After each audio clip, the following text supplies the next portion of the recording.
Guys welcome back to another video. So ఇది మన fitness జర్నీలో రెండో రోజు అనమాట. నిన్నైతే మనం 45 మినిట్స్ దాకా వాక్ చేసి ఇంటికి వెళ్ళిపోయాము. ఈరోజు కూడా మినిమం 30 మినిట్స్ 40 మినిట్స్ అయితే వాక్ చేయాలి. ఈరోజు నేను వాకింగ్ అయితే ఒక 30 to 40 మినిట్స్, ఒక ఆల్మోస్ట్ 3 కిలోమీటర్స్ కవర్ అయ్యేటట్టు చూసుకుంటాను డైలీ. పూణే నుంచి కొండాపురం అయితే బై కార్ వచ్చేసాను.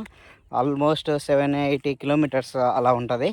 ఓకే, ఆ జర్నీ వీడియో నేను వ్లాగ్ తీసి పెట్టాను అనమాట. ఒకసారి ఈ వీడియో కింద లింక్ ఇస్తాను, ఒకసారి క్లిక్ చేసి చూడండి. ఓకే, పర్లేదు, బాగానే ఉంటుంది, చూడొచ్చు. ఇంకోటి, ఆ జర్నీ చేసేటప్పుడు నేను ఒకటి చెప్పడం మర్చిపోయాను. నేను వచ్చేసి యాన్యువల్ పాస్ తీసుకున్నమాట, యాన్యువల్ టోల్ పాస్. అది వచ్చేసి 3075 రూపాయలు పడింది నాకు యాన్యువల్ టోల్ పాస్. ఆ పాస్లో వచ్చేసి మనకు 200 ట్రిప్స్ ఉంటాయి. మనము ఒక టోల్ పాస్ అయినప్పుడు ఒక ట్రిప్గా కన్సిడర్ చేస్తుంది. సో నేను పూణే నుంచి కొండాపురం వచ్చేటప్పుడు 12 టోల్ గేట్స్ అయితే క్రాస్ అయ్యాను అనమాట. ఆ 200లో 12 పోగా ఇంకా 188 టోల్ గేట్స్ అని ఉన్నాయి. ఇది ఓన్లీ నేషనల్ హైవేకి మాత్రమే అప్లికబుల్ అనమాట. స్టేట్ హైవేకి ఇది పాస్ చెల్లదు.